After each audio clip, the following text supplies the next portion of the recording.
Welcome to Stu and the Nunn, an online radio show and podcast focused on national security, policy, politics, and selfless service. We're here to give you an honest opinion, a different perspective, and hopefully a few laughs. We do this by not only interviewing guests, but also sharing our own perspectives and asking you, the listener, to interact with us on the show chat room, via our Facebook page, and on Twitter.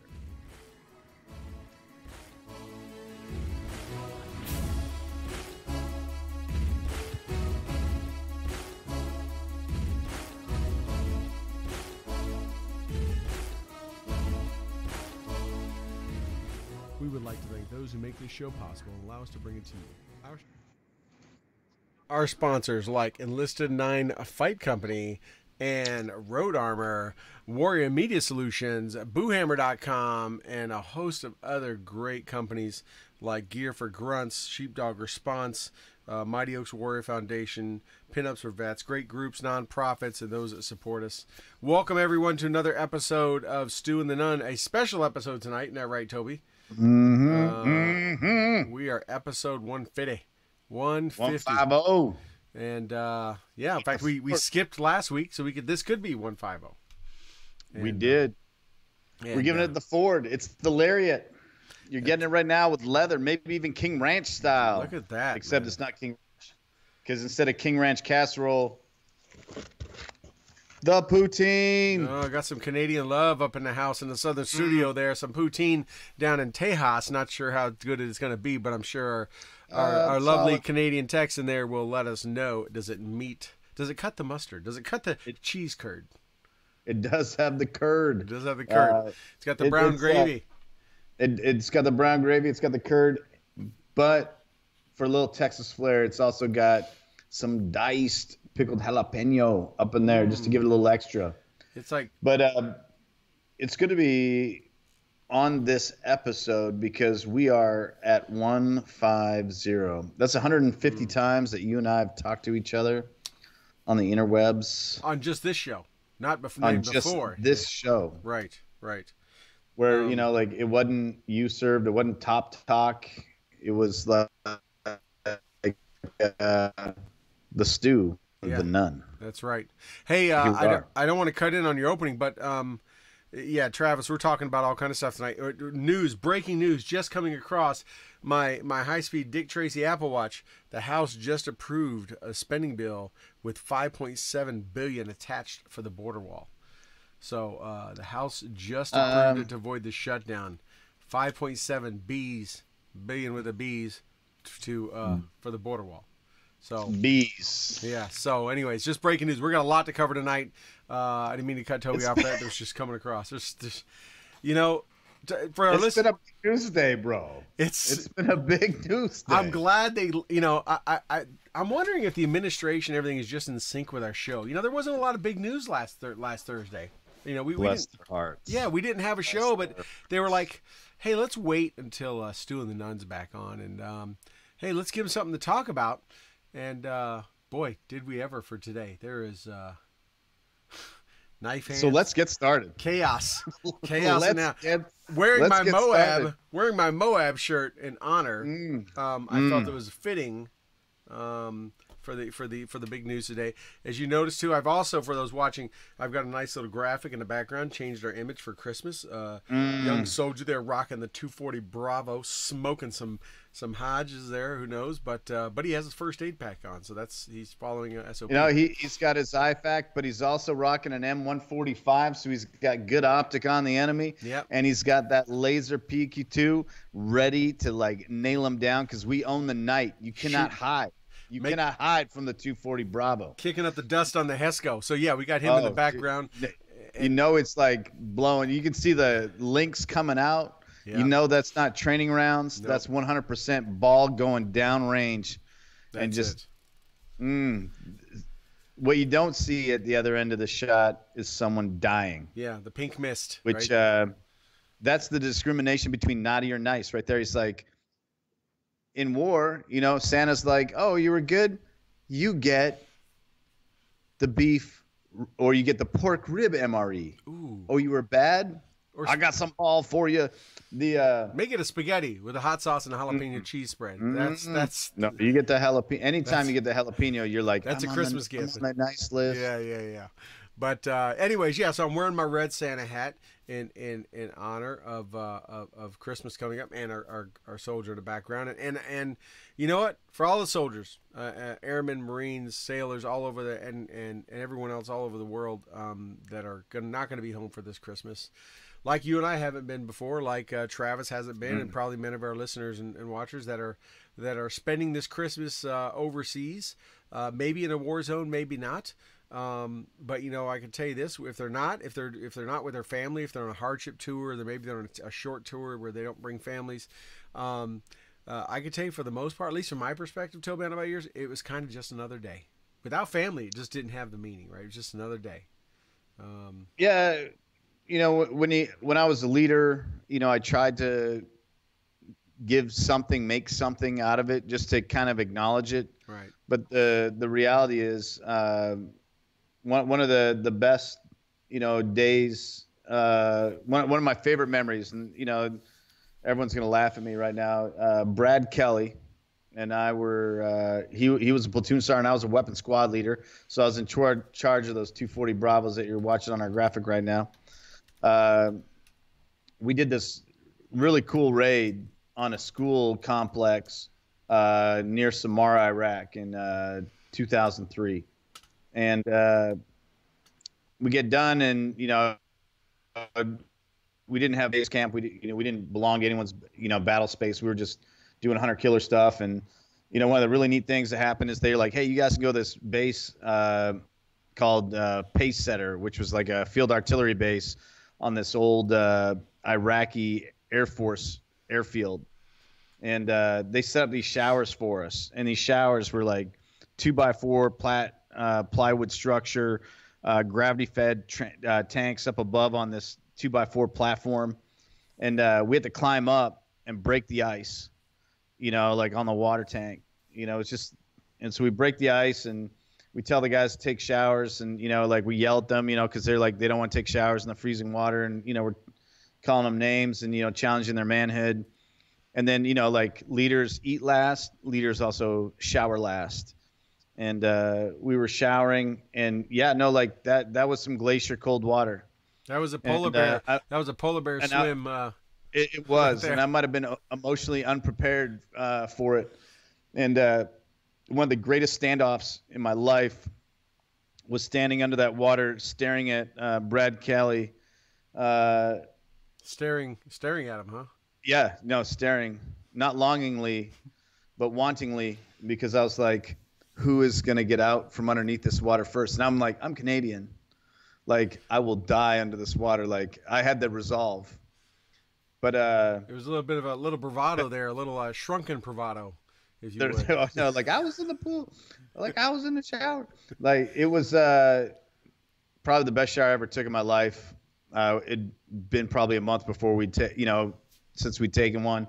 And even though it was frigid glacier water, it was awesome. It was great for the guys. We got a sat phone. Everyone got a few moments, and it was fantastic.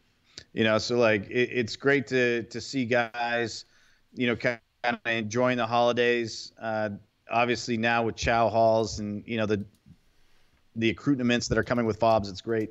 You know, so I'm excited for them. But the reality is nothing beats being at home. So yeah, absolutely. When you bed down, you take a knee. You know, think about those over there. Think about, you know, them being separated. Think about their children not getting to share in that moment with their parents, and think of the parents not being able to share in that moment with their kids. But yeah, shout out to Santa for trying to melt that barrel down, because absolutely he's got.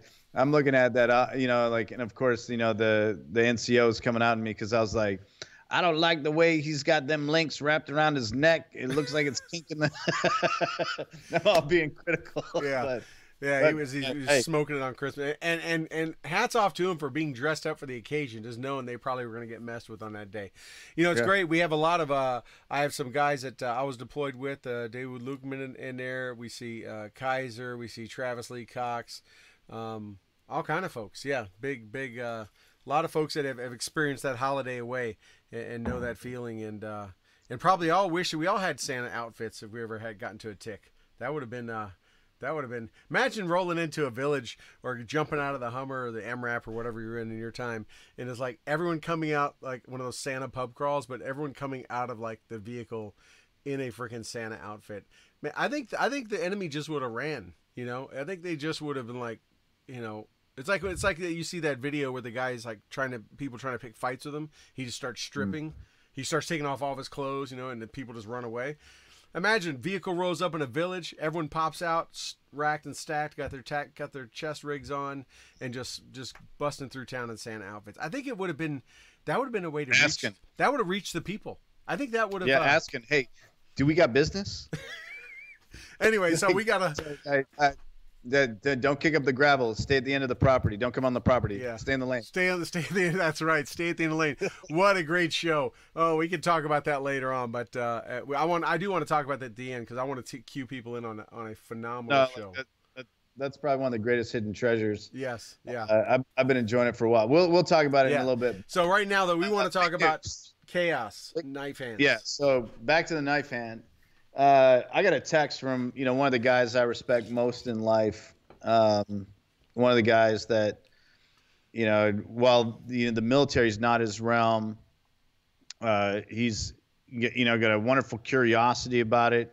He's a student of the wanting to learn stuff, and hat tip, shout out to Russell. Dude's been an amazing influence, a wonderful mentor in my life. And he sends me the text this morning. He's like, hey man, what's your thoughts on the Syria situation?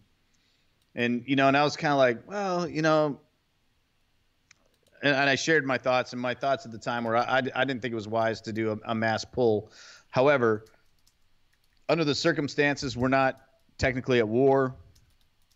We're not acting in a peacekeeping function. While we're at war with ISIS, we are in another country's sovereign land.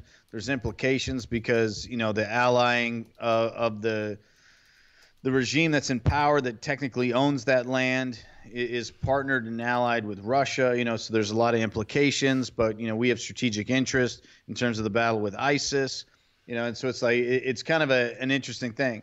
I personally think that, we could probably reduce the footprint, but we need to maintain some kind of presence.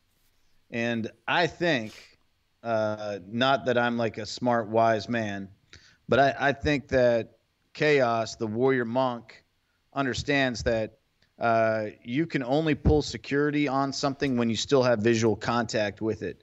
And the lessons that were learned in many places in any urban battle is a room is only clear and secured while there's eyes on it confirming that it's still clear and secure. Otherwise, it is an unknown. It's a variable, and it is insecure.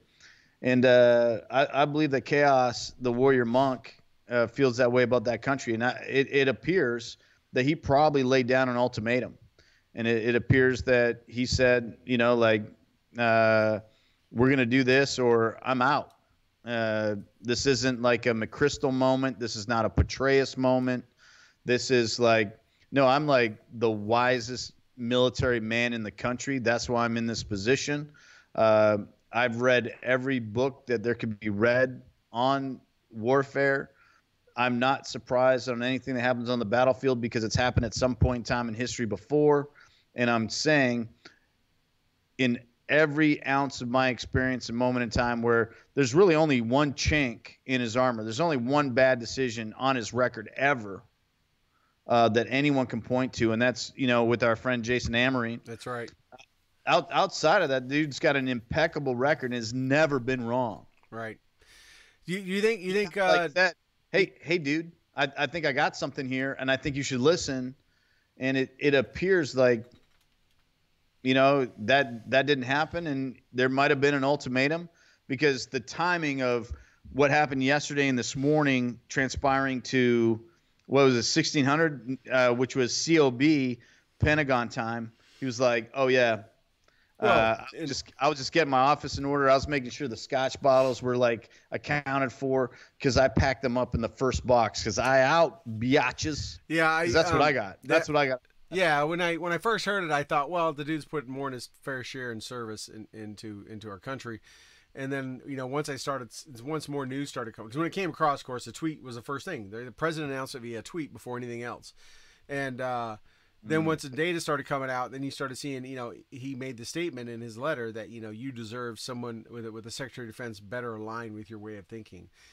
That was kind of that was it right there. I mean, that was obviously him saying, hey, when I don't, if I don't agree with you, if I don't, follow along with your steps, I shouldn't be here, right? And we saw that when there was that one. Remember the New York Times or Washington Post story a few months ago where somebody was this high level source saying how much they didn't like him and all that stuff, and a lot of the cabinet members came out and said, hey, if you don't agree with him, then you should just step down, right? That's you're serving in his will. If you can't get along and support him, I mean, that's the thing. The cabinet is not meant to be his yes men. I mean, they are as long as they agree with his direction and economy or foreign aid or international issues or defense or whatever, they are to carry out his wishes, but they're not to disagree. Bless you. Thank you. Gesundheit. It probably blew your out. Sorry, but I think I muted everybody else. But it wasn't. If you're not in agreement with him, then step aside. So, it is it's an honorable thing he did, and he could have, went along with it and been a yes man and just supported it, even if he didn't believe in it. But he didn't. He said, you know what, I'm done. I was all for the pulling out of. I'm fine with getting out of Syria. I am not looking to be the world's cop. I was not big on, absolutely hated the illegal war that Obama did into Libya, even though it took out Gaddafi. Was not a big supporter of that because of the way it was carried out. And I did not. And I was not a big fan of this after we got rid of ISIS. If we really got rid of ISIS, if they're really gone and the threat's gone, pull our folks back. We've got our folks spread out too thin, which is amazing, right? Because everyone thinks because he's a Republican or something like that, he's a hawk, right? That he's this warmongering hawk and all this kind of stuff. And in reality, I think between the announcement of pulling out of Syria and also, him saying he's looking at cutting back the troop numbers in Afghanistan quite a bit, is pretty telling. But if I remember right, I think General Mattis just said, didn't General Mattis just say like a couple weeks ago that we should be out of Afghanistan by the end of next year? I thought he had that quote 2 weeks ago. He did. Yeah. So they were probably in line with that, but that probably wasn't too much of discontent between them, but. Yeah, it is. There's a lot of folks in my circles, Toby. I don't know about yours, or my military circles, that are nervous about that lack of advice. And yeah, Alfred, as you said, they are an advisory function, and like we talked about earlier. But there's a lot of people that are worried that who's he going to put in there? Who could he pick that is more qualified than General Mattis? Well, Jared Kushner. I don't know, man. No, I mean it. Well, I mean, I got jokes, but I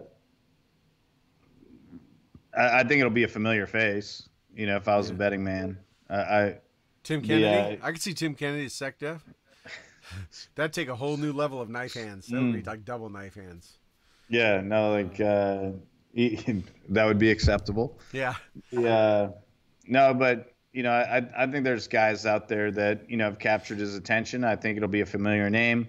And, I don't think there's going to be anything out of left field there. I think with the announcement that, Milley will probably be the next, like how he feels about General Milley. I think there'll just be a step up of everyone, a shuffle upwards of everyone in those positions. But I think it'll be good. Shout out to Diata, my main man, Alfred Diata. That dude was a squad leader when I was a private. I looked up to him figuratively and literally. That dude was huge. I mean, he's about as broad as he is tall, and man, that dude's 6 something for sure. Big dude. Yeah, good to have him on the show tonight for sure. Hey, I want to say real quick before I lose this thought. When I was watching you earlier talk, I think for next year, you need to keep the hair going, It's grow going, the bro. mustache wider. But with that shirt, dude, you could be a dead ringer for Ron Swanson. Oh, You're Nick Offerman knockoff dude, right there, dude. that is the nicest thing you've ever said to me. I've said some nice things to you You over a said few some drinks. nice things. I was Like, never in a cold that's the shower with nicest thing you. you've ever said I was to never me. in a cold shower with you, but I've said some nice things. If you grew that mustache, Our lives are young. that hair, dude. Saw it happen. Yeah, we've said some nice things to each other in Vegas too. With that hair, if you grew your mustache a little bit thicker and wider, I don't know. People would let me know if you agree, but you just got rid of the beard part, dude. You could totally be a Nick Offerman, a Ron Swanson next year for Halloween, or really anytime. You could probably just go out in the street corner right now and sign autographs. I think you could. I just want to say that. I want to get that out there real quick because I thought I was talking to Ron Swanson. I really did. You're the sweetest man I've ever met. It'll be interesting, but I put money down on a familiar name. I don't think this is going to be a boat rocking moment, but I think it's a wake up call. Because one of the things that really got a lot of people behind Trump was some of his cabinet. What turned off a lot of people were some of his cabinet picks. But the one thing that no one could say anything negative about or say that there was a better man qualified was Mattis. When they tried, sometimes the press tried and they kind of got smacked down by every side. Right. No, like there's no one. It doesn't matter if you're in the know or, this isn't a nuanceical conversation. There wasn't anyone out there better suited to lead the Department of Defense than Mad Dog. So you've got a name, or you've heard some things, or you have some predictions in your head. I do, and you may have some inside intel because you're pretty connected. You're very connected, but I don't. I have suspicions. I'm assuming he's not going to be Betsy DeVos. I'm sure he's not going to move the Secretary of Education over. I don't know, but it could be. Do you think General Flynn come back? Just pardon him, bring him in as a sect. I was going to make a joke earlier where I was like, there's going to be a quick pardoning so that he could put somebody in. Yeah. But no, like. It'll be those are big shoes to fill. It doesn't mean there's not other people out there qualified for sure. No, like there are, but I honestly, without inside information, I believe strongly that it's a familiar name and that it'll be someone that really has their work cut out for him. I mean, can you imagine being the person that has to follow in the shoes of the warrior monk, of chaos, of Mad Dog? I mean, you're the person that has to follow behind and attempt to pretend that you're the subject matter expert as he was. Right. But if you think back, warfare, not just on warfare, but on what you're actually and actively engaged in today, tonight, and tomorrow. But I gotta say something real quick, Toby. In the history that I remember of all the secretaries of defense, I don't think there was anyone more qualified to be Secretary of Defense. Like most of them are civilian picks. Most of them come from the defense industry, or they're lifelong politicians, and that kind of stuff, or they were former congressmen or whatever. But I can't think of one in all my looking back to the '60s of one more qualified to be leading our military's armed forces. Someone that really spent their entire life leading military forces. I mean, right. And when you look, if you want to take a historical look at it, George W. Bush was so scared of that pick and so scared of that position that he brought back the person that his father had in place, because he felt like that was appropriate. Like, hey, this guy didn't fail my dad. I'm just going to go. I'm going to pick the one dog. I'm going to pick like the one with the inside lane into the rail. Right. Like that's that guy's not available anymore. Right. When I say that guy, I don't mean Rumsfeld specifically. I mean that guy isn't on the market. Right. There isn't anyone that is successful and quality. Like you're not going to get the Honorable Mr. Cohen back out of the Clinton administration to go, and he was not good. No. FYI, for the record, just throwing that out there. Not If Les you let a guy Aspin, like Jesse not any of Jackson them. do your work for you, Yeah. Yeah. no, like We got a couple you know, names like, in chat. We got a couple names. no, General like Nicholson's a possibility. Dempsey would not be. Dempsey's pretty left. I don't think. Dempsey's unfortunately, you know, great guy, an amazing singer, wonderful entertainer. He's Um, for general, he's a good singer. he's not the guy. No.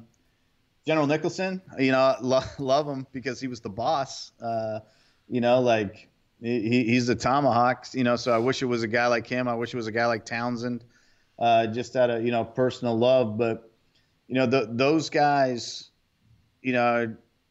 Here's the thing, Toby. I mean, the guys that we know, that we would love to see that we have utmost respect for, like Nicholson or Abrams or whoever, are the ones we know, or are the ones we know would never do it. They're just not their that level of politics. I don't think is in their realm. They can't be as impressive as a leader to soldiers like us and those around us, and led the way they did, and then go into that kind of position and still have the same level. Not Mattis was able to do it. But I mean, he was unique in how he did it. I don't think many others could do that or be willing to put up with the political beltway.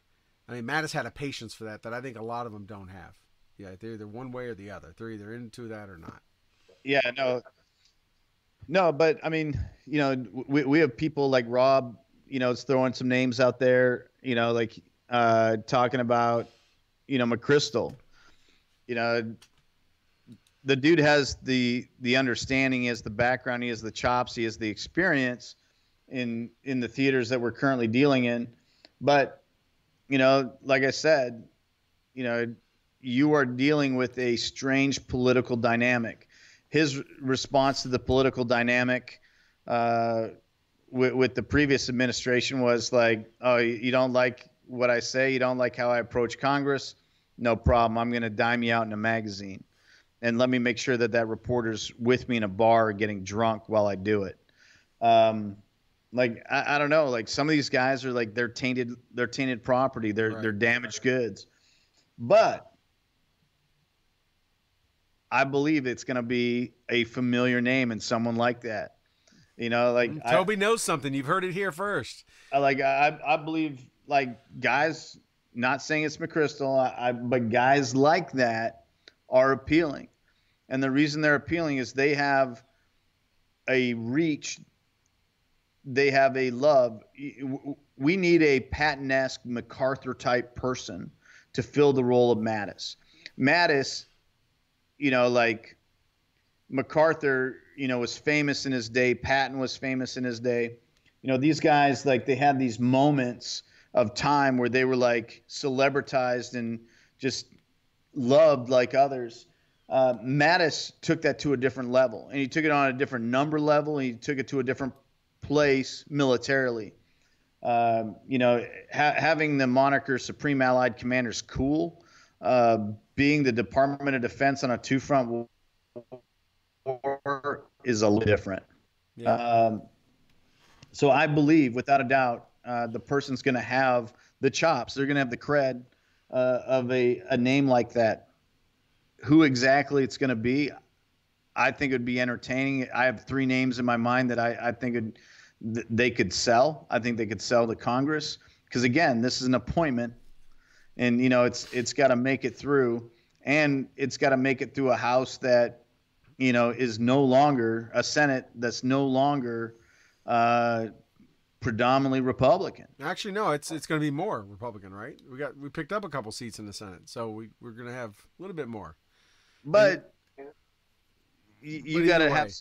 Either way, look at the Kavanaugh. Kavanaugh was freaking Boy Scout clean. Look what they did to him, and now all the stuff's come out about how, you know, people are lying and this and that and making it up. Oh, they're gonna find someone. They're gonna find some tail hook shit.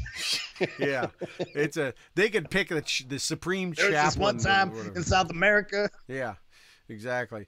No, it is going to be some news, like many others today, but it is going to be. It is probably going to be. It won't be as much of a showdown as Kavanaugh because there's not such a long-lasting effect like there is a lifetime Supreme Court justice. But and I don't know how much what the left or the other whoever's going to oppose them are going to throw at this person, short of if they are not truly qualified. If it's someone that maybe he's trying to bring in new blood or new whatever, a different perspective, that may cause some. But if he nominates someone that is truly qualified and has the chops and has a history of performance, I don't see it being too bad a showdown unless they were, unless they're going to bring him into the whole. I mean, if anything, they're going to bring him into the whole Gitmo thing, right? What did you think about it? Oh, we found out that you were included on an email thread one time about it or something, right? That's about the only thing they're going to be able to throw at him is something like that. But yeah, they won't be able to do much else. But yeah. So the big news, we'll watch that right before Christmas, and of course, depending on who you watch on the media, some are making a big hoopla over some of these cabinet changes. But if you go back and look at history, this is pretty common. I mean, it's got to be 2 years working for a president in the executive office of the president in any cabinet position or any staff position has got to be tough. This president, without a doubt, is he makes it, depends on who it is and what their role is. It can be pretty stressful. And pretty common. You see a lot of changeover at midterms. You see it also after a full first term if he gets reelected. They don't always hold on to people. They bring in new blood, new ideas. I mean, that's pretty. But this president is dynamic. He goes with what's his gut. He says what he was. Maybe he tried to call a bluff with General Mattis. Maybe Mattis said that to him, and he says, "Yeah, we'll see." Wrong guy. Yeah.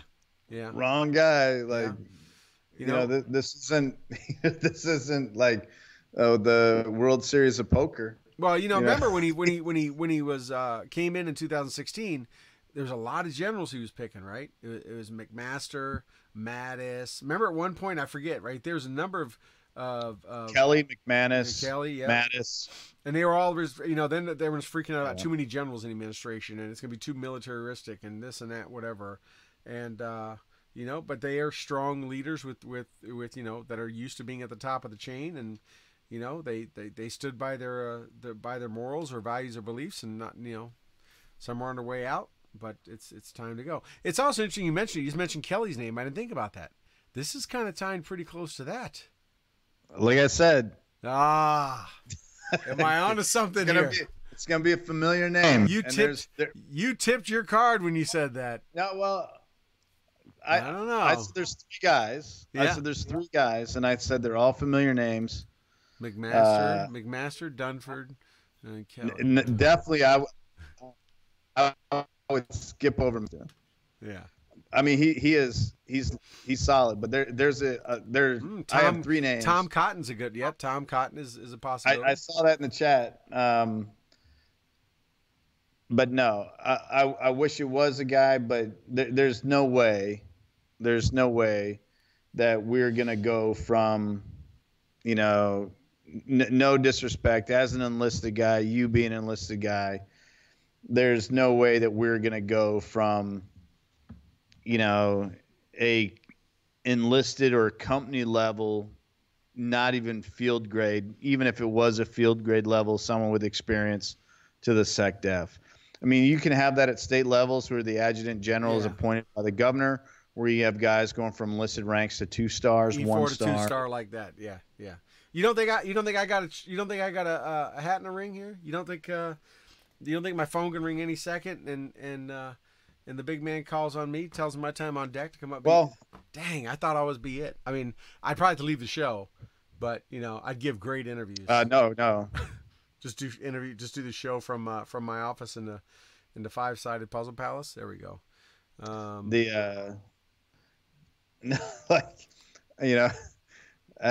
I wish someone would consider me because Ron Swanson for SecDef. I got some plans. Yeah, and I think I'd make a great congressional interview. Would that help? Maybe that would help with your citizenship too. Possibly. If you're a cabinet member, you get fast track. You probably get a good letter recommendation. I'm just saying, it may take that. But hey, we got a whole bunch of other news. We've hit on this for quite a while. I want to get on a few other things if you're good with that, Toby. Let's go. Yeah, I want to talk about some sad stuff. Really sad stuff. The stock market. It is. We have had a gangbuster year, last 2 years, and man, 401ks are looking awesome. They're like 501ks. My investments have been doing great, and again, another one where the president Sec Def and the Nunn. I like that. Thanks, Steve. Um, the president said, don't mess with the interest rates. And again, did he call a bluff? Because then the Fed raised a quarter point. And not that the market was already pretty shaky anyways. And usually a month that's doing really good. There's a lot of rebounding, a lot of buying this time of month. Man, we are down below we've crossed a few thresholds that we haven't seen since 2017 and over a year ago.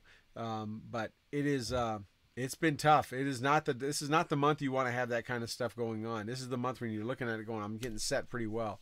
But man, our market is really going through a lot. It doesn't make sense, Toby. I know neither one of us are economic gurus and majors, but we do understand basic math. We can add 2 + 2 and get 3, but it's when you look at the job market, we have more jobs available than we have people unemployed. And you look at the market and the investments companies been making and the companies that are moving manufacturing here and everything else happening. It just doesn't make sense, man. The tech market is just taking a beating, and I wonder if it's because of what's coming out about Facebook, what's going on with Google, and some of these tech giants being called on the carpet in front of Congress. But tech drives a big part of the market. I mean, it's not just it's not 30 years ago when manufacturing did. When the auto industry took a hit, the whole market took a hit. Now it's the tech giants take a hit, and it's just killing everybody. I mean, it's really been bad. I don't know how close you watched it, but. Well, I have an interest in the tech market, and I definitely think that the market share that tech holds, that industry holds, is dramatically different every year, and every year they're not taking a little bit at a time; they're just taking big chunks. The industry leaders, the marketplace leaders, speaking on Capitol Hill, it's demonstrated at how frustrating it must be because, Google was just there. And in the Google CEO's testimony, he's having to explain simple little things to, what are supposed to be some of the most intelligent leaders of our country. Right. And trying to explain what happens with a Google search and what rankings happen with a Google search, and that that actually has to do more with the user interface than it does with the back end administrative side of it. And these are simple things that you're a big tech guy. You're actually our tech guy. Everyone knows I'm Bush League in comparison. You're the pretty face. You're the face. I'm the brains. I mean, that's it. A-team, baby. A-team. You're Hannibal. I'm the face. But no, it's encouraging to see some of the moves that they're doing. However, it's also discouraging to see how we are not responding to it. But I will say, at some point, we need to do something in forms of antitrust. And we need to start, as a nation, doing something in terms of the antitrust. Facebook is extremely biased. I would say Google is not. I think Google's a reflection of the people that utilize it, as well as just the information that is out there. No, Danimal, I am not a tech guy. One of the greatest Mortimer 11 Charlies next to you, of course. Also, Dan Robles. Is he 11 Chuck? Man, is he 11 Chuck? He's a water maggot. He's straight up. He's straight up Chuck. That's it. And he's world class. But keep talking. I have a little mortar guy somewhere. I was going to show him, but anyway. Facebook is jaded, and and it is, especially when they worked on a presidential campaign. That Twitter's shadow banning people and manipulating and doing that stuff. They absolutely need to be called to the market. But Facebook, I'm just going to talk about Facebook for a few seconds. Facebook, they've spent more money buying up competition than we should be allowing. Just keeping it real. I'm on Facebook. We're broadcasting. One of our channels right now is broadcasting on Facebook, so we'll probably get shut down and muted for some of the things that we're saying right now. But and then that's the reality. We've dealt with Facebook, muting our channel, but the reality is no one's stepping in terms of antitrust and saying like, hey, you guys can't own everything, right? And blocking some of these purchases. Instagram, they looked at Instagram and they were like, they're starting to compete against us. The kids are liking it more. We're going to buy them out. It's interesting, right? No you and I both no one stepped in. Yeah, you and I both have a kind of a libertarian point of view. I know we do. We're much into smaller government and all that kind of stuff, and government staying out of our business. But there is a tipping point, and it's a struggle for me of when do you let private industry and company, hey, flourish, do whatever, and what point do they become such a monopoly on information that they are tyrannical, right? That they move beyond just being a private company that does for social media stuff. I mean, their behavior is tyrannical, right? And I say that with understanding exactly what I'm saying. I'm not making some snowflake, social justice warrior statement. What I'm saying is, if you control the information, you can bend it all you want, John Mayer. But like, if you buy out your competition and no one intervenes and you own the marketplace, like you have a tyrannical environment. Right. As Rob says, right? Rob is saying, right? It's Google, it's Facebook, right? YouTube. And I've been saying it for years. Remember a few years ago, people were worried about Microsoft. Remember the government was suing Microsoft, and there's all this, everyone was worried about Microsoft was going to try to take over everything. At least in my world, in the IT world, there was a lot of talk about that 5 to 7, 8 years ago. And I was saying then, no, and this was before the Google Homes. This was before, the Internet of Things and all that stuff, which now I have some in my house and people have all over. It was before all that when I was like, Google was taking over. I mean, everyone relied on it. Google was taking over everything. And I kept telling people, it's not Microsoft you have to worry about, or in the IT industry, Oracle you have to worry about. It's Google, because they were penetrating the consumer market in ways that no one else had, and we were becoming very, very dependent on it. And now, I mean, Google Maps, owned by, of course, Google. They own Waze, the other very popular mapping. So they have all the GPS stuffing in most devices, portable devices, because no one uses Apple Maps, and I'm an Apple guy, but I mean, the Apple Map sucks. But, everyone's using their stuff. They're searching on their stuff. They're collecting all that data. They're data mining everything that you search and know what you want. I mean, Toby, we see jokes about it, but I think you've seen it too. I have looked for something, or I've searched for something or whatever, and I go and it pops up as the next ad on my Facebook. And I didn't search for it from Facebook, but it's picking up the cookies. They're data mining the information because, most people, I don't know if we're not going to get into Tech 101 here, but every time you browse somewhere on the internet, that website is able to collect basic information with your zip code. We do it on our site, Stu and the Nunn. I can go there and we can see what countries are visiting us, what the browsers are, what operating system. All that information is collected from a web browser. We do our own data mining and demographics to see who's watching the show. So companies that sell stuff that you search in every day, where the name of the company has become a verb, Google it, is that they've collecting, exabytes of data, beyond a terabyte, exabytes of data. I mean, just a ton. And it is very powerful, Rob. You're right. They own our life. I tried to go to DuckDuckGo for a while. If you ever use them, Toby, they're a search engine that there's no tracking on. It's pretty cool.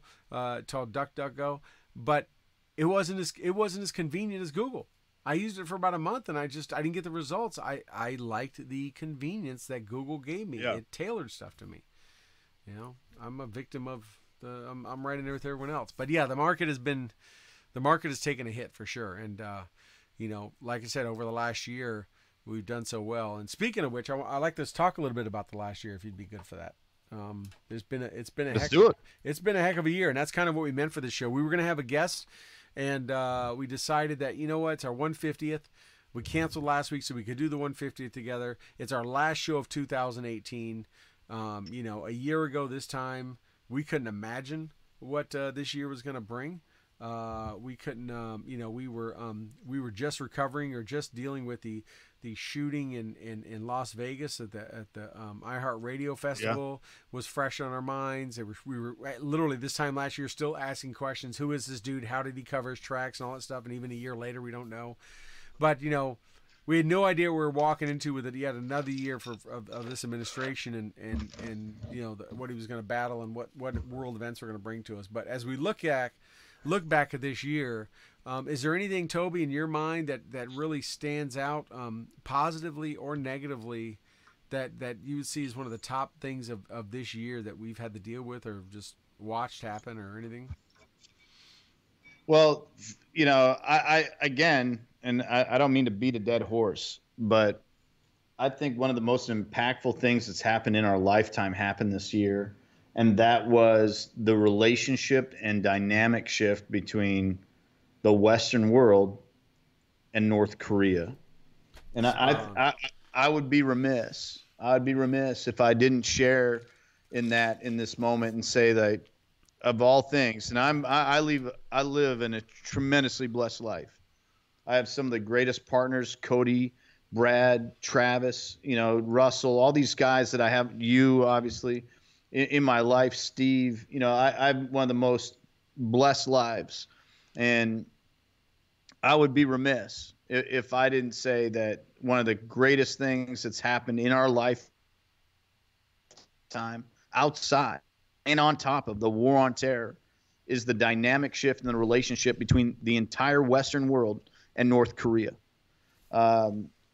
We are seeing that American troops openly I thought it was hilarious. I got a little bit of a chuckle out of it, wearing PT belts, stepped across on the North Korean side in the DMZ the other day, like, hey, look at us with our day glow on.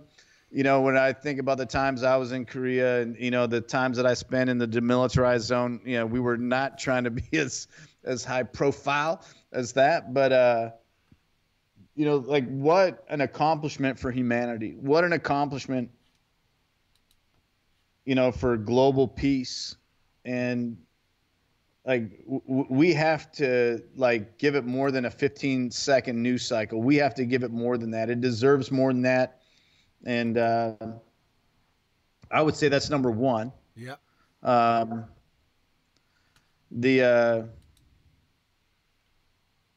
I think that next would be, the impact of the election.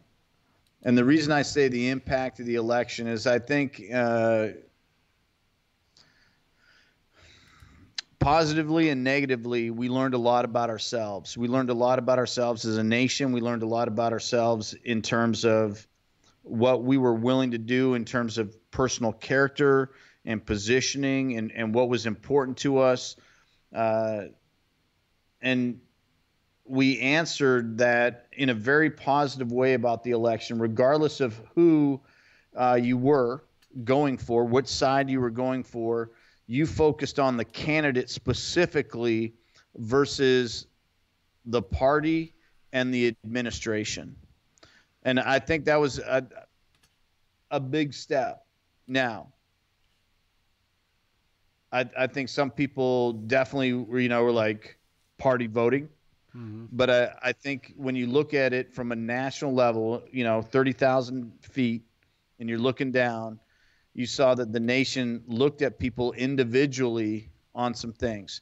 Now, there's some anomalies there. There's like a retard in New York that got voted in that, obviously, I live in Texas. I'm from Canada. And when I go to New York, I think I'm in an alien world. And I'm not that scared of anybody. I have a lot of respect for guys like Rich Lowe and the people I know that are from New York. But for the most part, y'all voted in a retard, someone that struggles with basic understanding. That's not even an 8th grade U.S. education that, I don't know how she got a job on the Hill as an intern, let alone, as a member of Congress. I don't know how you go from being I use the term retard. I'm not trying to, make fun of somebody that's suffering from a mental disability. I'm saying that she has one.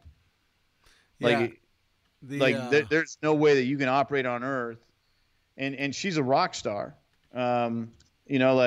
She's an absolute rock star to her people. So apparently, I'm missing something. But for the most part, people voted on what was important to them. They were voted on the economy that they were based in, what was it affecting their economy. And I think that's important. Now, I'm not saying anything about the outcome. I'm saying about people's actions on it. And I'm proud as an immigrant to see that. The next thing that I'd like to talk about is I'd like to say that, you know, as a nation, people came together on the understanding of what immigration actually is. Yeah. And, you know, like we heard that breaking news as of, I want to say it was like 1830 tonight, the House blessed off on a spending package, right? 5.7 billion. Yeah, like, and that's not a, hey, I told you so moment. Like that's a, hey, we understand that this is important. This isn't about anti. This isn't phobic. This isn't nuance. This is, hey, this is actually important. Right. And no one likes their kids buying shit on the playground. No one wants that shit being peddled on the playground. That's a border issue. You know, like. Well, you know, and I want to just hit on that real quick on a border issue. People are wondering why the president threatened to shut down and was doing all that. But if they turn back the clock when we talk about the year in review, back in February when he signed off and compromised, which he has been, no matter how he's represented, the guy's compromised a lot, and he's changed his mind, and he's changed his mind based on advice or what he hears from people. He's not like some past presidents, which it's their way or the highway, and they won't give in even if it's the right thing to do. He compromised in February and said, hey, I'll sign this, but the next time we do this, we've got to have money in the border wall. And the left said, oh, we promise it's going to be there. We'll do it. He's like, all right, I'll sign this so we can keep the government open, and I'll cave in. And he caught a lot of heck from the right and some of the folks. But he said, I'll do it. But the next time, this is it. America has forgotten that. And so they were like, why is he threatening to shut down the government right before Christmas? Because he said, last time I gave in, I'm not slipping again. Right? I compromised. You guys, asked me to do it. You promised me we would include the funding. Now I'm saying do it, and now you're trying to kick the can down the road again. And he drew his line in the sand. He goes, no, we'll shut the government down. What do we have? He hasn't forgotten. His administrative staff hasn't forgotten. But we have a $5.7 billion funding for the wall ready to go to the Senate. Let's see what happens there. And, you know, to caveat that, I would also like to say the hype, the circumstance, the media fervor around that was not like it was a year ago. And I think that's a demonstration. That's a testimony to how we've grown as a country. And where many are trying to divide, the vast majority are trying to unite. And, you know, and it's not about a straight party ticket. It's not about us versus them. It's not this tribalism. Let's look at the bigger picture and let's come to some form of a thing. A year ago, if Trump said it's my way or the highway, holy crap. The media would have gone buck wild. The memes on Facebook, pro and against, would have been just vitriol. Right. In this scenario now, it was fairly smooth for our boy Uncle Jimbo Hansen. Smooth. Yep. Yeah, I would have to agree that the Korea relationship is definitely in my opinion the biggest thing this year and the most overlooked of the biggest thing. We've talked about it a few times on here. You would be surprised, you probably wouldn't, Toby, the number of people I've talked to asking them about this in my daily interactions at work and friends who have no idea. And the people that served in the military, some served in Korea, they had no idea. Right. And I was like, go Google it, go look at the AP story, so on and so forth. But yeah, so it is definitely a big one. You know, there was a number of still, you know, horrific shootings that happened. There were also a number of you know, people that are innocent people killed in crimes in some of the most impoverished, leftist cities, for lack of a better term. But of course, that never gets covered. it is, just to give you an idea, just in Chicago alone, there's been a total of 2,880 people shot so far this year to right now, just in Chicago. Almost That's a strong number, bro. that almost 3,000 just shot.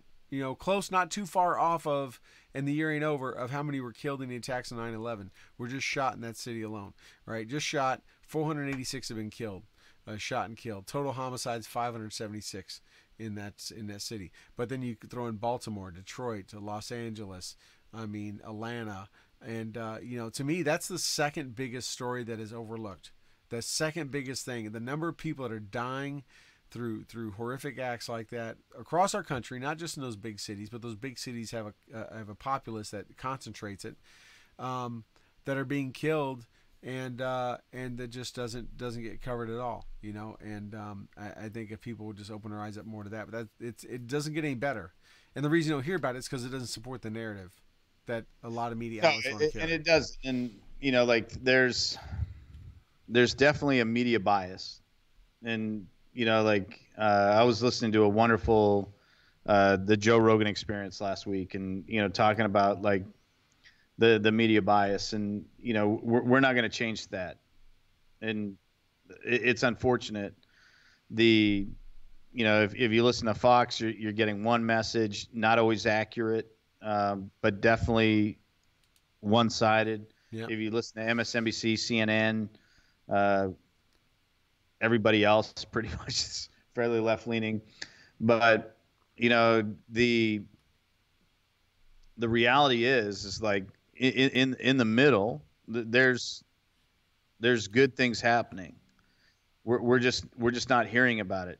Except with that bias, you're also not hearing about Chicago. You're not hearing about the 2,000. Think about that. 2,880, yeah. Like damn near 3,000. And when you look at the age demographic of that's even more heartbreaking, because the majority of them are under 28 years old. But Travis sent me a thing this morning, where this afternoon him and I were talking about. He was in my office earlier today.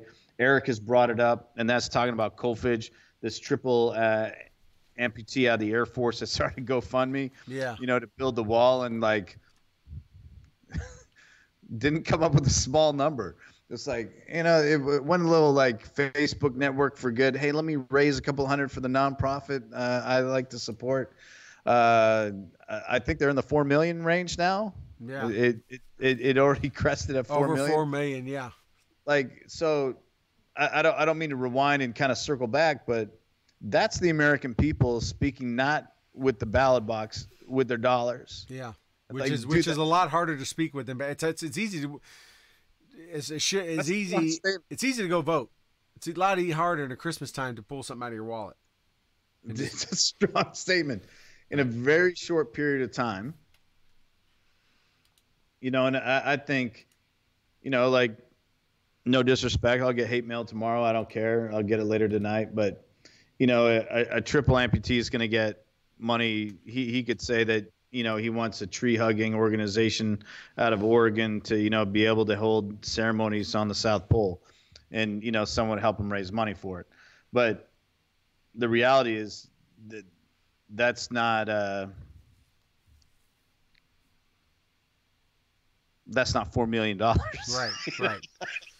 That's that's a couple hundred. Right. That's a couple hundred, maybe a couple 100,000. Right. $4 million in 3 days. Rob's saying last time I checked, it was it crested 4 million. Rob's saying 9.3 million, which is over double. Million? Over double. I'll have to verify that.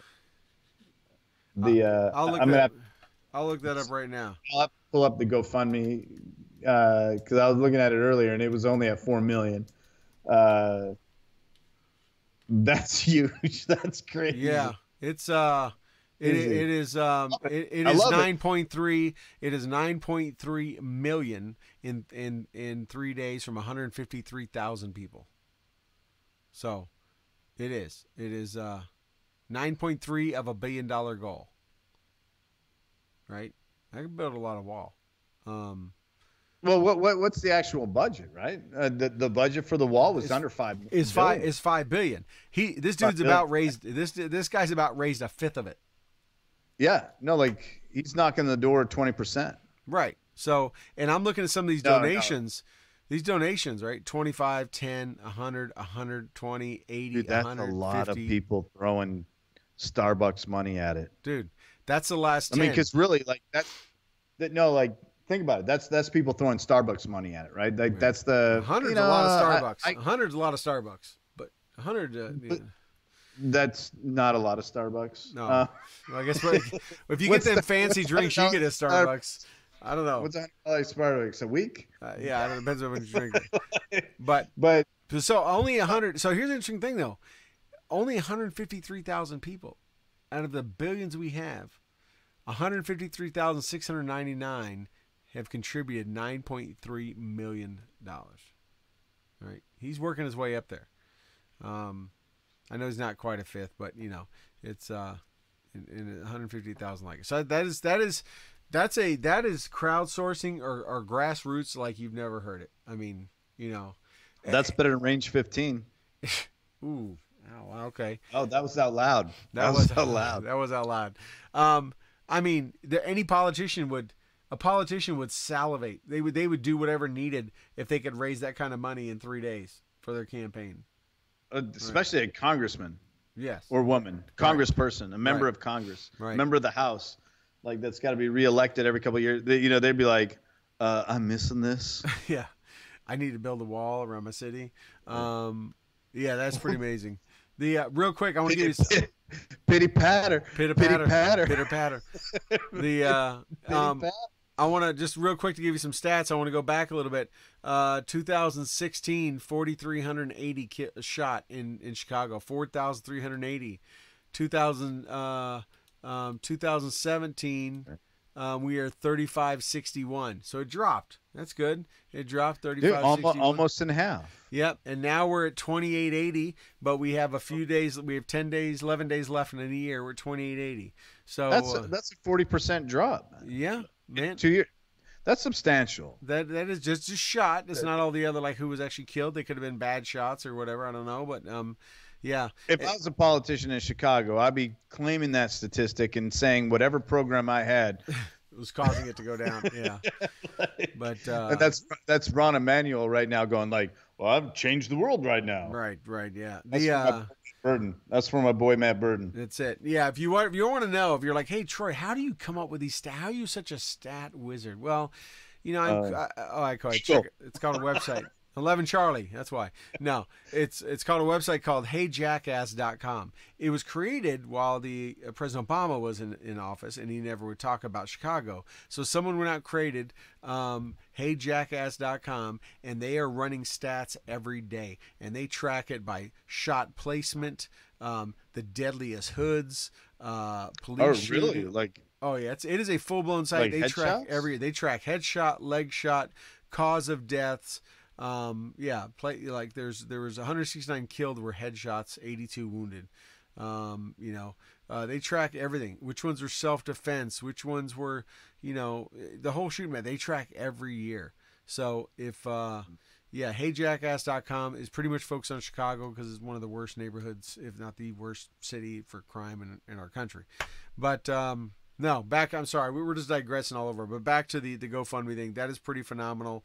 Whether he raises another dollar or not, that is pretty substantial. I would think that'd get you a call from the president. I would think the president would put a call. I think he's probably gonna get an ornament and a call. Those ornaments are nice, dude. Those ornaments are nice. I know. I actually have one on my tree because my brother got me one. Ah, yes. My brother got me one. The one this year is nice too. It's replica of the Herbert Hoover White House in his time. I'm sorry, not Hoover, but Truman. I'm sorry, Truman. President Truman during it is the White House. I would say Hoover spent some time in there. That was the wrong one. He wasn't in there though. That was a Freudian slip there or something. But hey, shout out to my main man Eric Stietzel. He's talking about the McRib. Yeah, they don't have that. Do they have that in Canada? Oh, dude, I had one last night. I was working late. I had to like grab some chow on the way to the house. You know, I, am engaged in a new business enterprise right now, and it's early mornings and long nights, and I don't always make it home. And I grabbed a McRib late the other night on my ride home, so I didn't disturb the family when I got to the house, and I forgot. Is that a little extra gym time or what for that? I I I, I did get a little extra in this morning, but I got to tell you, man, nothing tastes like freedom as much as a McRib. Like, you never said that about MRE. Just saying. No, they're not much different. Now, they're not much... the rib MRE is my favorite. Or the chicken cacciatore. Sorry, chicken cacciatore. Dude, but that's insane. I didn't mean to cheat. I didn't mean to cheat on that. No. So, anyways, it was a pretty phenomenal year. Positives and negatives. I mean, there were some definitely highlights and a lot of lowlights and. I think another big story, real quick before we go, is the whole Kavanaugh thing is a low light, and it wasn't that long ago. We talked about it a few minutes ago, but I think it just showed how divisive and just how uncivil our country has become. And he's already shown that he just voted on some stuff that maybe wasn't in line with the left. I mean, with the right, and he voted on some stuff dealing with abortion rights that some people got all upset about, him and Roberts. But that's good. Whether I believe in what is voted or not, it shows that he's going to vote what he thinks is the right interpretation of the law, and that's what we are putting in place. That's what we want to have in place on the Supreme Court. I don't think every justice up there is like that, but we want the most unbiased. That's the whole term, is justice is blind. It can't be blind if it's peeking one eye out at the right or the left. That's not being blind. So I'm glad that he shows that, that him and Justice Roberts, that they're going to vote what they think is the right decision for this country based on how the Constitution is written. And but I think just what we saw in the media coverage, of course, the media makes it worse because it's on it 24/7. It's everywhere you look, and you're getting alerts. But it just how like Susan Collins was treated, and how all the congressman people were, and how the things that were said, and people coming out of the woodwork, and you got the porn lawyer coming out and all that stuff. It was just. That was a low point to me for this year. That whole event was really one of the lowest points of this year, I gotta say. Well, I think it's more than a low point for the year. I think it's a low point for humanity, bud. The way everyone responded to that as a whole was not good. That was not in keeping with.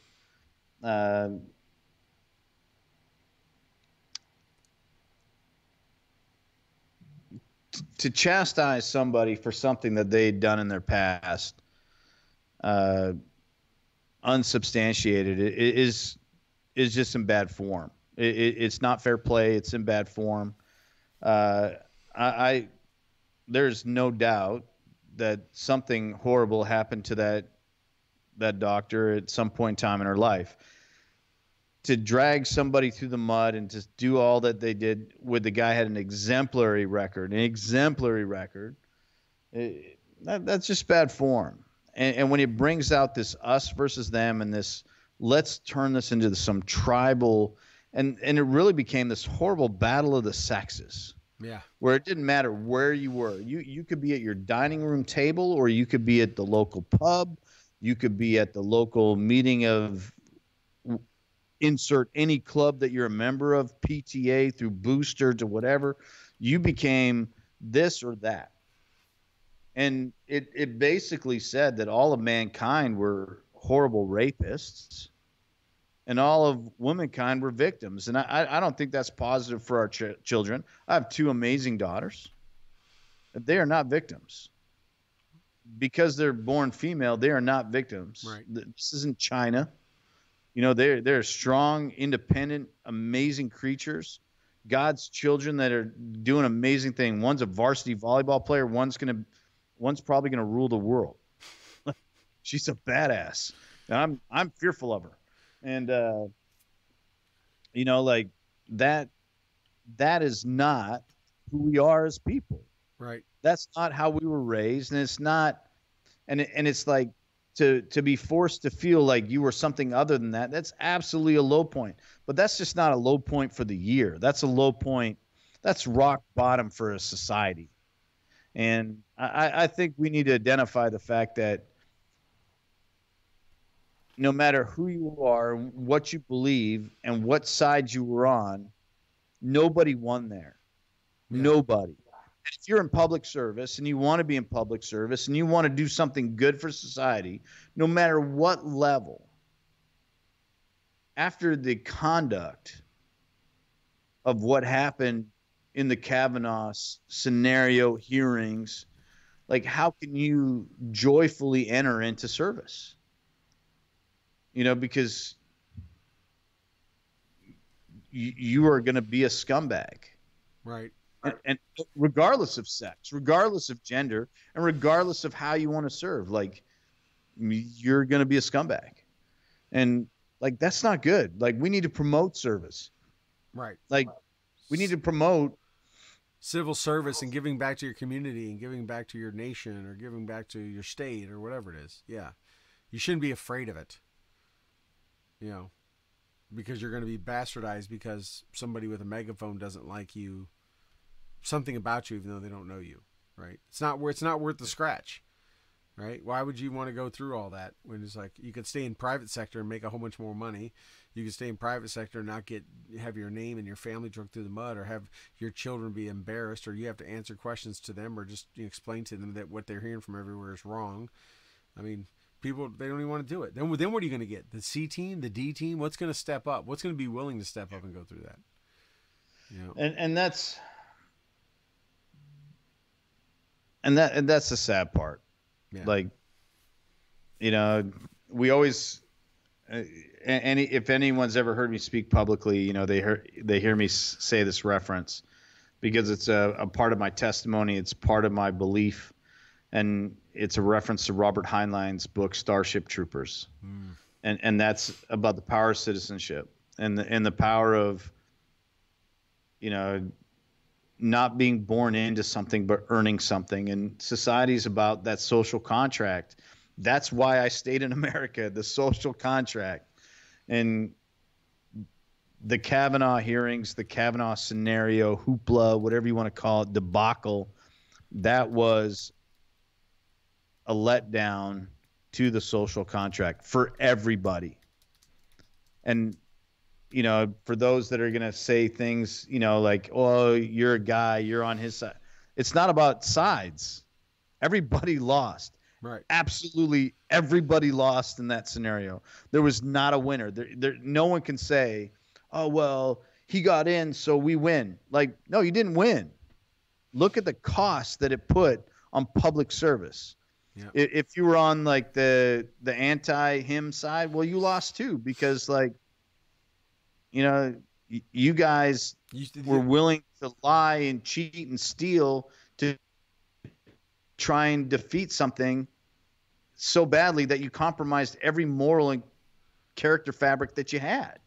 Everybody lost. Everybody's, pardon the language, a fucking loser there. And that's a low point, not just for our country, not just for the year, but for humanity. I apologize for the vulgarity. Yes, well, that happens. We're not regulated, so it can happen. Luckily, my mom's not watching tonight. She'll watch later. She'll sign you a note. Yeah, Toby. She's like that. Toby's got a dirty mouth. Yeah, she was a Special Forces wife for over 20 years. I think she's heard it all. No, I mean you hit on. You know why else they lost? The people that were anti him lost. Because their side has now set a precedence that the other side's not going to forget. Their side is, and hopefully there won't be lying and making up stories and people dreaming stuff up about, you know, things happening. But, and we talked about this during that time when that was happening, Toby, that this has now set a bar of which to measure up again. The right, the Republicans, the conservatives are not going to sit there when the tables are turned, and it will happen. I mean, Lindsey Graham even warned about this. They are not going to sit there and go, well, we know you treated our guy that way. We're not going to do that with your guy. We're going to be much more. That's not going to happen. They're going to come with justice. They're going to.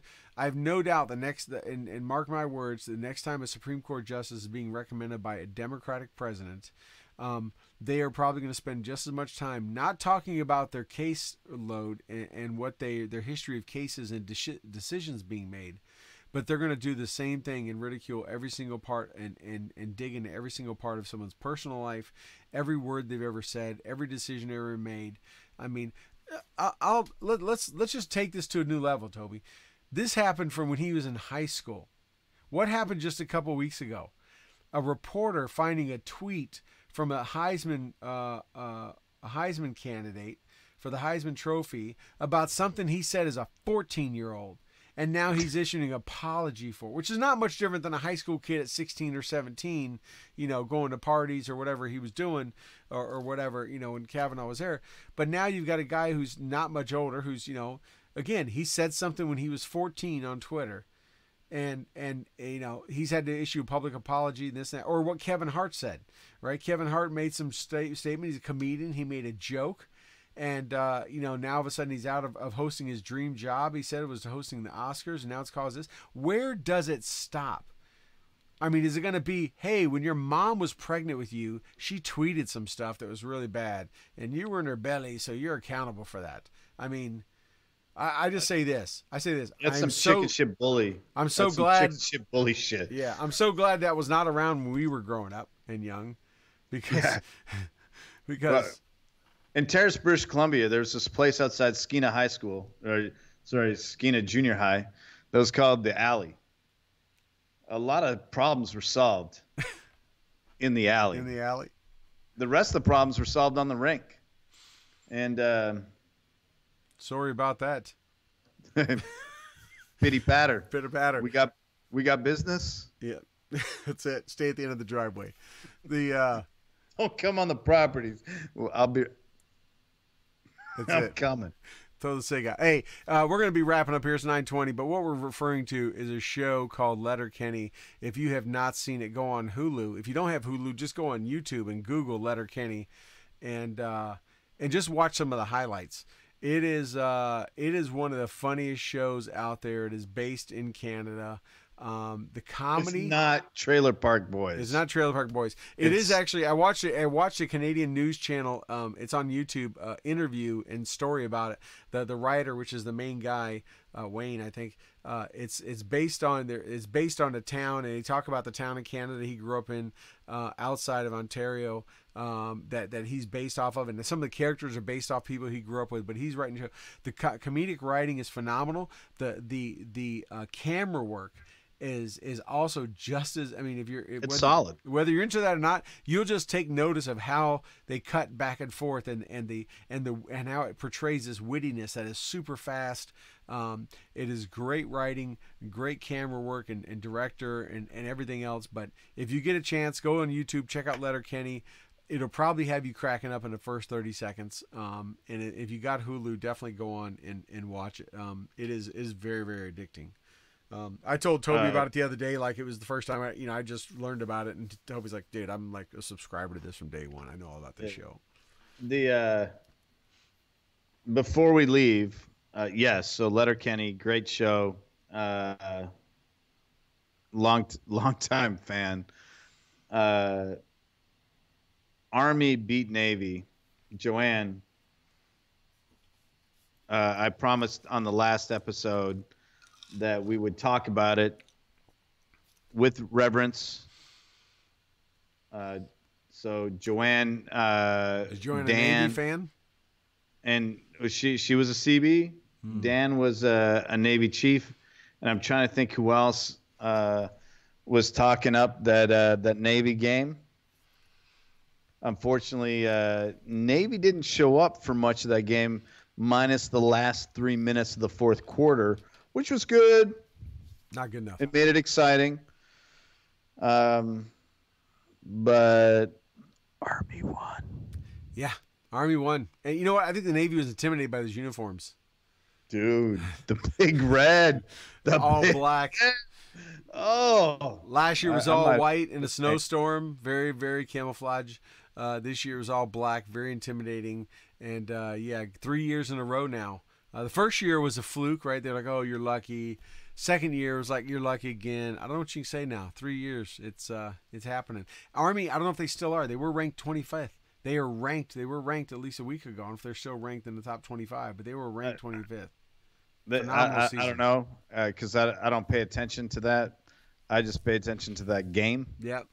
And I love Joanne. She's the greatest.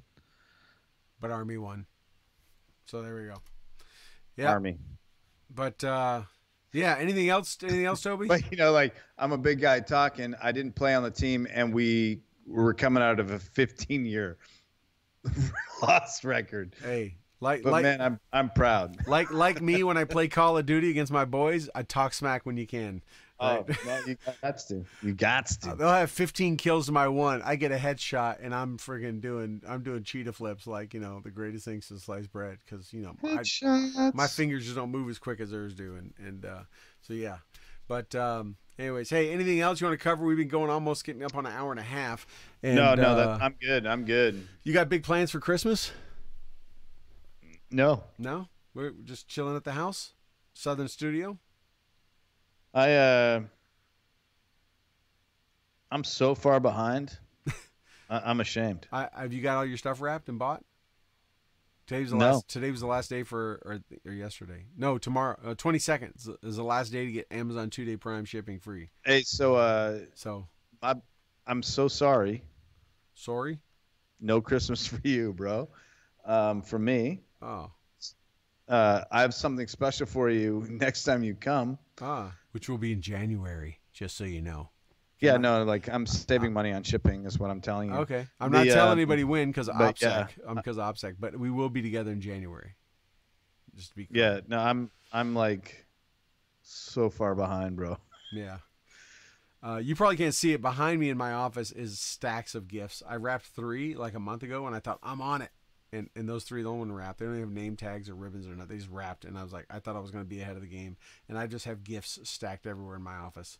I will be spending the entire weekend.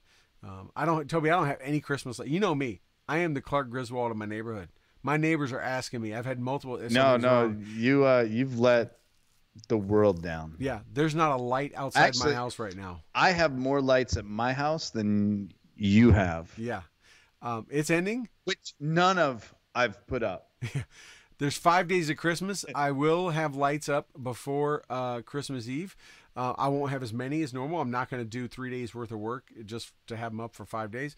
But I will have some up. But yes, I feel you. Hunting season, work, travel, weather, put the bang on it. Got a freezer full of venison, that's for sure. But it came at a cost. No Christmas lights up, so I'm with you. But yeah, just a quiet here in the Northern Studio.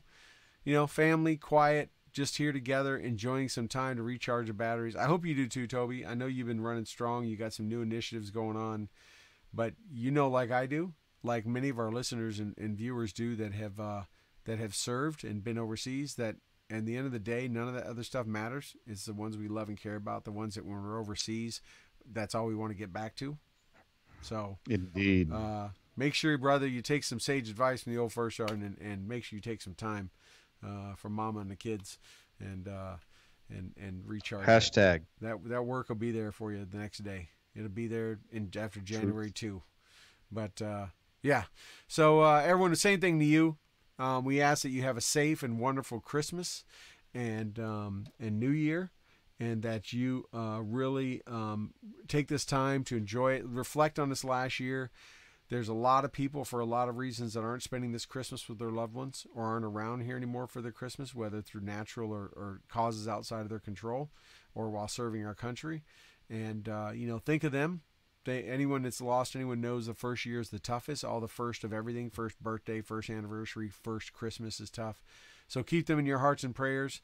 Of all those folks. And, really just think about, like we talked about at the start of the show, those that are serving our country, whether they're in a green uniform or they're walking the streets in a blue uniform or ready to save you in a fireman's uniform, whatever, that aren't going to be with their families, but especially those overseas, serving in harm's way or just away from everyone where they can't enjoy all the family traditions they may have. Hopefully they'll get back home and they'll be able to spend future ones, but for this Christmas, they're not going to be there we ask that you just keep them in your thoughts and prayers. Think about them at the dinner table on Christmas Day, and maybe add them into your prayers. Or if you never said any, maybe say one for them then. But that's all we ask. Not much else, huh, Toby? And not much. And that goes for around the world. People, every country watching, listening to us. I mean, that celebrate this time of year and holiday. Please for that. And then, also the last thing is just pray in New Year's before you start partying, and that we have maybe a little bit better year than we did this year. Maybe less bad things happening. Maybe more positive things happen. Maybe better civility and working together. I don't want to get Pollyanna. Don't want to get Pollyanna, but that's all we can do is hope and pray, right? I think we're on the right track, man. I'm excited. Yeah. So, all right, everybody, we want to wish you all a good night. It is 9:28. We've been going for an hour and a half. You guys have a rest of your great 2018, huh, Toby? And we will see you all on January. Is it 3rd? What day is it? 3rd? 3rd is Thursday? Okay. Right? Is that right? Yeah, Monday's 31st, 1st. Yeah, 3rd. January 3rd. We will see you here on Stu and the Nunn, stewandthenunn.com, 8 o'clock Eastern. And until then, everyone have a great night.